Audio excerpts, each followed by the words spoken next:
The census records for Harrow County, West Virginia, list 37 names between 1891 and 1892 that never appear again in any subsequent documentation. Not in burial registers, not in migration logs, not in neighboring counties. Just absent entries where families used to be. In 1957, a graduate student from Charleston named Eleanor Voss arrived in what remained of the settlement called Ashford Hollow, carrying a leather case full of genealogical charts and a letter from her grandmother she'd found after the funeral. The letter mentioned her great-uncle Thomas, who had lived in Ashford Hollow in the 1890s and whose name her grandmother refused to speak aloud. The road to Ashford Hollow no longer existed on any map. Eleanor followed logging trails and directions from a postal clerk in the nearest town, a place called Ridgeway, 12 miles east. The clerk, an elderly man with hearing aids that whistled when he turned his head, said he remembered the hollow. His father had worked timber there once. He'd come home and never went back, never said why. Eleanor found 7 buildings still standing. The rest were foundations swallowed by kudzu and second-growth forest.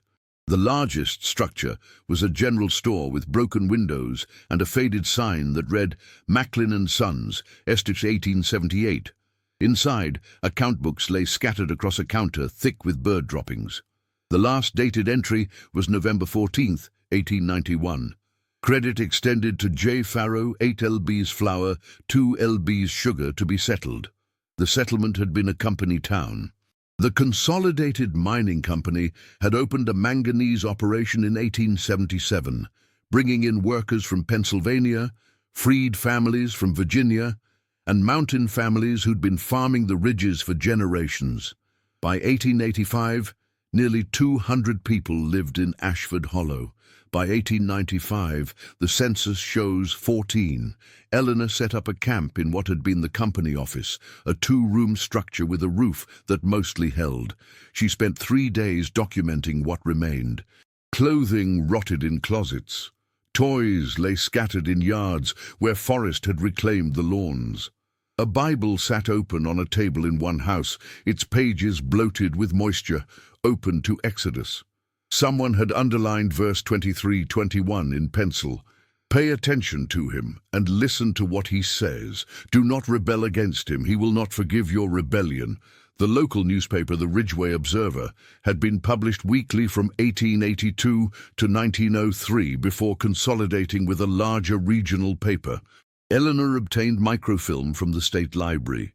She read every issue from 1890 to 1893 in a boarding house room that smelled of mildew and heating oil. Most issues contained advertisements for patent medicines, reports of church socials, notices of land sales. Then in the October 3, 1891 edition, buried on page 4, Concern in Ashford. Several families reported missing from the Hollow settlement. Company representatives, state workers departed without notice. Investigation pending. No follow-up article ever appeared. Eleanor found Thomas Voss listed in the 1890 census. Occupation, company clerk, residence, Ashford Hollow, age, 29, living with wife Catherine, age 26, and daughter Mary, age 4. In the 1900 census, Thomas lived alone in Wheeling, working as a bookkeeper. No wife, no daughter. Marital status listed as widower. The letter from Eleanor's grandmother had been written in 1931, shortly after Thomas's death. It was addressed to Eleanor's mother, but never sent, found tucked in a prayer book. The handwriting was shaky. Your Uncle Thomas never spoke of Catherine or little Mary after he left West Virginia. When I asked him once in 1904, he said some things couldn't be carried forward. He said the people in Ashford Hollow had made a choice, and he'd been too frightened to stand against it. He said they'd called it necessary. He said by the time he understood what was happening, silence was already the price of staying alive. He worked himself sick trying to forget. I don't think he ever did. Eleanor interviewed 12 people in Ridgeway who remembered families from Ashford Hollow. Most were in their 70s or 80s. They spoke carefully, as if testing each word before releasing it. A woman named Judith Crenshaw, 91, who'd been a girl in Ridgeway in the 1890s, said her father had worked as a surveyor for the mining company. She remembered him coming home in November of 1891, white-faced. He'd told her mother the hollow had settled its troubles. When her mother asked what that meant, he said, "It means we don't go back there." "What kind of troubles?" Eleanor asked. Judith looked at her hands. "The kind white folks didn't want to admit they'd caused." A man named Robert Kinney, 76, whose grandfather had been a foreman at the mine, said there'd been talk of a creature in the woods, something that took people. His grandfather had told him it was a story people used when they didn't want to tell the truth. "What was the truth?" Eleanor asked. "That some people got organized, and other people got scared." Eleanor found the company records in a courthouse basement in Charleston.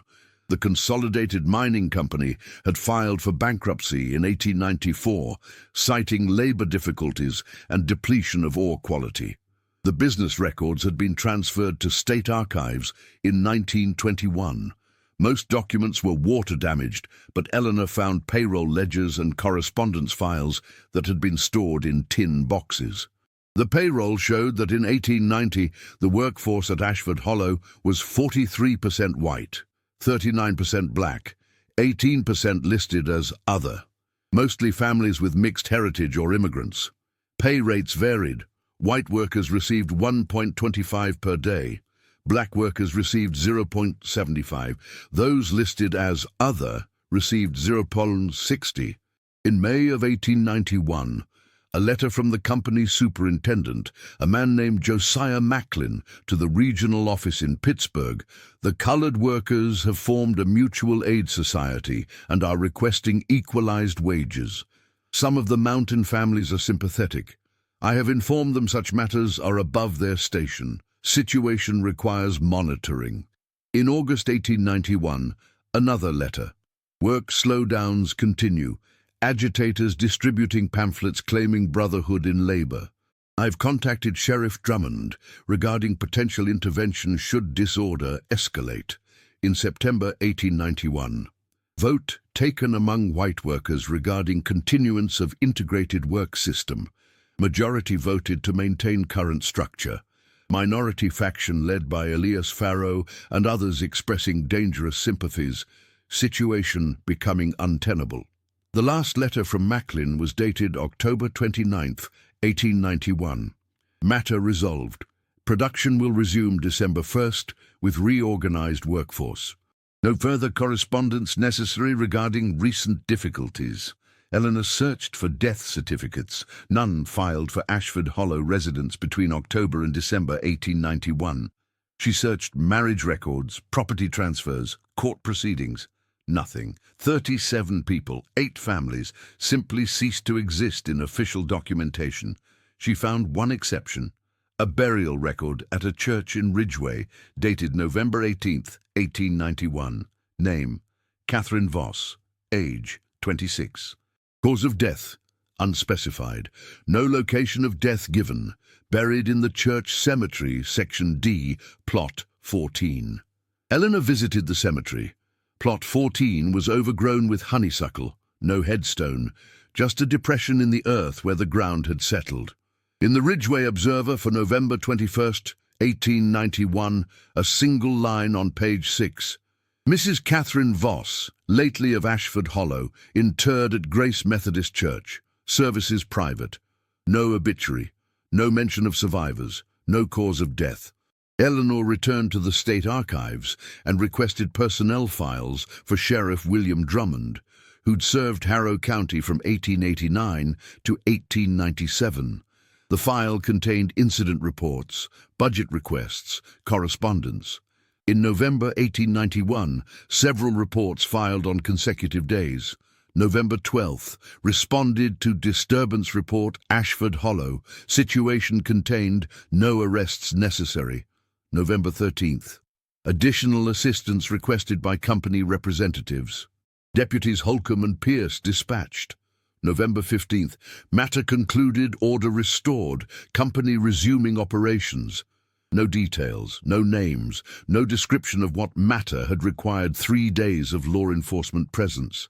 Eleanor found a diary in the Ridgeway Public Library, donated by the estate of a woman named Margaret Holcomb in 1963. Margaret had been the wife of Deputy Frank Holcomb. The diary covered 1888 to 1894. Most entries were mundane: weather, church attendance, children's illnesses. November 16th, 1891. Frank came home late again, won't speak of what happened in the Hollow, says some things aren't meant to be witnessed. Found him sitting in the dark in the kitchen at 2 a.m. When I asked what troubled him, he said, "They made us watch, said it was official, said it was lawful." I asked what was lawful. He said, "Making sure nobody could tell it different." November 20th. Frank drinking heavily. Dr. Yates came by, said Frank isn't the only one, said half the men who were there are having nightmares. Doctor asked me if Frank had spoken of it. I said no. Doctor said that's probably for the best. Said the company and the sheriff agreed. The official position is that certain families decided to relocate. Said nobody benefits from contradicting that. December 1st. Frank quit the sheriff's department, took work at the mill. Says he can't wear the badge anymore, won't say why. I don't ask. Eleanor copied the diary pages and returned to Ashford Hollow. She walked the perimeter of the settlement, noting where buildings had stood. 8 houses were completely gone, their locations marked only by chimney stones and foundation lines. All 8 were clustered in the eastern section, away from the white workers' housing. In what had been the company office, she found a metal filing cabinet rusted shut. She forced it open with a pry bar borrowed from a hardware store in Ridgeway. Inside were employee files, individual folders with names, hire dates, family information, performance notes. She found Elias Farrow's file. Hired March 1885. Position, minor. Performance notes over the years. Reliable, skilled. Well regarded by crew. Then, in September 1891, in different handwriting, agitator, terminated effective immediately. Also in the filing cabinet, a folder marked disciplinary actions, 1891. Inside, a list of names, 31 names. Beside each name, a single word, resolved. Among the names, Elias Farrow, his wife Rebecca, their children Samuel, age 14, Ruth, age 11, Grace, age 8. Also listed the Payne family, 5 members, the Moss family, 4 members, the Crawford family, 6 members, families listed as black in the census, families listed as other, families whose pay had been lowest, families who'd attended the Mutual Aid Society meetings, and one name that didn't fit the pattern, Catherine Voss. Eleanor sat in the ruined office as afternoon light came through broken windows. She thought about her great-uncle Thomas, who'd survived, who'd listed himself as a widower, who'd worked himself sick trying to forget. She thought about the phrase in Margaret Holcomb's diary, making sure nobody could tell it different. That evening she interviewed one more person, a man named Samuel Macklin, 89, living in a nursing home in Charleston. Grandson of Josiah Macklin, the company superintendent. Samuel's memory was unreliable. He confused decades, called Eleanor by his dead wife's name twice. But when she mentioned Ashford Hollow, something sharpened in his eyes. "Grandfather never spoke of it," Samuel said, "but my father did once. I was 17, 1951. He was dying, cancer. He told me there were things he needed to say before he couldn't. He said his father had been a hard man, said the company was everything to him, said when the colored workers started organizing, demanding the same pay as white men, Grandfather saw it as an attack on the natural order." "What happened?" Eleanor asked. Samuel looked at the window. "Father said there was a meeting. Company men, sheriff, some of the white workers. They decided the problem needed to be removed, permanently. They said it was about economics, about maintaining stability, about protecting jobs for deserving men." He paused. His hands trembled. "Father said they did it at night, went house to house. The families they'd identified as troublemakers, they were told they had to leave immediately. No belongings, no time to gather anything, just leave. Walk into the woods and don't come back. And if they refused, Eleanor asked, though she already knew. They didn't refuse, Samuel said quietly, because they weren't given a choice that included living. Where did they go? Samuel shook his head. Father said there was a ravine, 2 miles north of the settlement, deep, almost 100 feet down, dense forest all around. He said the company had been dumping slag there, waste rock from the mine. He said that's where they were taken. Eleanor felt her throat tighten. How many people knew? Enough, Samuel said. Enough that everybody who stayed understood what staying meant. It meant you agreed to remember it the way they told you to remember it. It meant you agreed that those families had run off, abandoned their homes, left for opportunities elsewhere. It meant you agreed that the creature people whispered about, the thing in the woods that took people, was easier to believe than what actually happened. And Catherine Voss? Eleanor asked. She was white. Why her? Samuel's eyes watered. Father said she tried to help. She'd been friendly with the Farrow family. Her daughter played with their children. When the men came for the Farrows, Catherine tried to intervene, physically stood in the way. They dealt with her too. Made it look like an accident afterward, a fall, internal injuries. Let her husband bury her properly as a warning and a mercy, as long as he never spoke of how she really died. Eleanor sat in silence for a long moment. Where's the ravine now? She finally asked. Gone, Samuel said. Company filled it completely before they abandoned the site. 50 feet of slag rock and earth. Then they let the forest take it back. Father said it was the one thing his father did that might have been mercy, covering it, making sure nobody could disturb it. Eleanor drove back to Ashford Hollow the next day. She hiked north from the settlement, following old logging trails. After 2 miles, she found it. A flat clearing in the dense forest, trees growing thickly, nothing to indicate what lay beneath, except that the trees were all the same age, all growing since approximately 1892, all roots spreading into earth that had been disturbed and settled and left to heal itself with green things. She stood there for an hour, listening to wind move through leaves, thinking about 37 names, thinking about people who'd wanted fair wages and dignity and had been given silence instead, thinking about Catherine Voss, 26 years old, who'd stood in a doorway and refused to move, who'd been buried in a church cemetery with no headstone and no truth, thinking about Thomas Voss, who'd survived by becoming a widower and never explaining why, who'd spent 40 years keeping books and trying to calculate a debt he couldn't name. That night, Eleanor wrote her dissertation notes. She documented everything she'd found. She drew connections between the disappeared families and the company's labor disputes. She constructed a narrative of economic violence disguised as mysterious disappearance. Her advisor at the university rejected it. Too speculative, he said, too dependent on circumstantial evidence and hearsay. Where were the bodies? Where was the proof? Eleanor tried to publish it independently. 3 historical journals declined.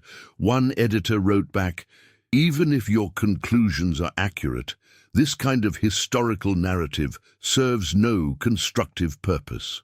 These events, if they occurred, happened 70 years ago. The people involved are dead. Let them rest."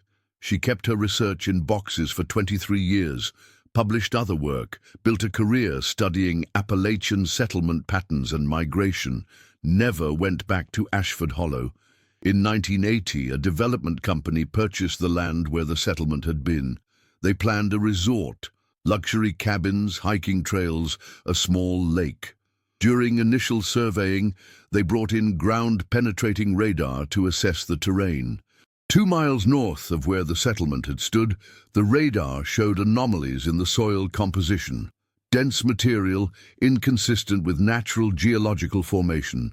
The development company hired an environmental consulting firm to investigate. They were concerned about contamination from historical mining operations. The firm excavated test pits. 6 feet down they found slag. 10 feet down, more slag. 15 feet down, they found something else. Fabric fragments. Leather from shoes, buttons, small bones. The development was halted. The State Archaeological Board was contacted. A proper excavation was conducted over 8 months in 1981 and 1982.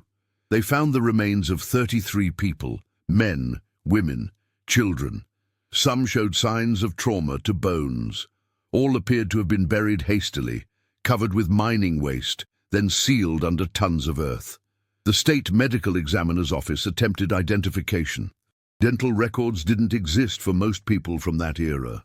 DNA analysis was still primitive, but artifact analysis, buttons, fabric styles, personal items, suggested the remains dated from the 1890s.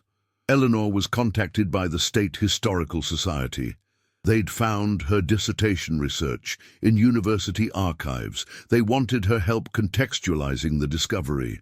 She returned to West Virginia in 1982. She was 63 years old.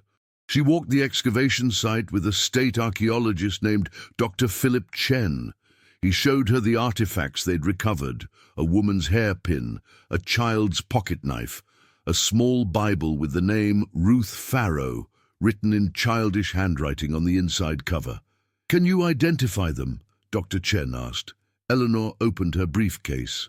She pulled out copies of census records, company files, her interviews from 1957.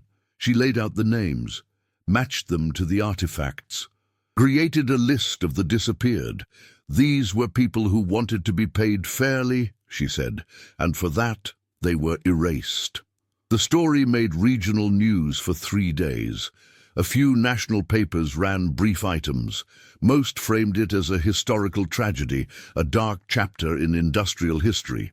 Few explicitly named it as what it was: a massacre disguised as disappearance, carried out by company authority and law enforcement with the complicity of a community that valued economic stability over justice. The development company withdrew from the project. The land was designated a historical site. A small memorial was erected in 1984. It lists 33 names. Not all the names Eleanor had found, but most of them. Catherine Voss's name is included. The plaque describes her as someone who stood against injustice. There is no mention of the creature people used to whisper about, no reference to the stories that had circulated for decades about things in the woods that took people away. Because there had never been a creature, there had only been men with authority and fear and economic interests. Men who decided that certain people were expendable. Men who created a story everyone could live with instead of a truth nobody wanted to face. Eleanor visited the site once more before she died in 1999. She stood at the memorial and thought about her great-uncle Thomas, about how he'd lived 40 years with knowledge he couldn't speak, about how silence had been the price of his survival and the cost of his conscience. She thought about the children who died in that ravine, about Ruth Farrow, who'd owned a Bible and learned to write her name and been 11 years old, about Mary Voss, 4 years old, who'd played with Ruth and the other children, about how the census records had simply stopped listing them, as if they'd never existed. In the archive box Eleanor left to the State Historical Society, there's a final note she wrote in 1997. History prefers mysteries to massacres. It's easier to wonder what happened to people than to accept what we did to them. Easier to speak of disappearances than removals. Easier to reference creatures in the dark than to name the men who walked in daylight and carried out violence with legal sanction and community approval. The people of Ashford Hollow didn't run away. They didn't vanish mysteriously. They were killed because they asked to be treated as human beings with equal value. And then their deaths were explained away with whispers and folklore and willful forgetting. The real horror isn't that we tell ghost stories about places like Ashford Hollow. The real horror is why we need those stories. It's easier to believe in monsters than to accept what we're capable of doing to each other when we decide some people don't count. They never ran away. They were taken. And then we chose to call it anything but what it was. The memorial at Ashford Hollow gets few visitors. It's not on tourist maps. The road is poorly maintained. The forest has grown thick around it. But once a year, on November 15th, someone leaves flowers. 33 bouquets, one for each name on the plaque, and one additional bouquet placed apart from the others, for Catherine Voss. Nobody knows who leaves them. The gesture is anonymous. But it's been happening every year since 1984. The flowers are always chrysanthemums, white ones. In Victorian flower language, white chrysanthemums mean truth.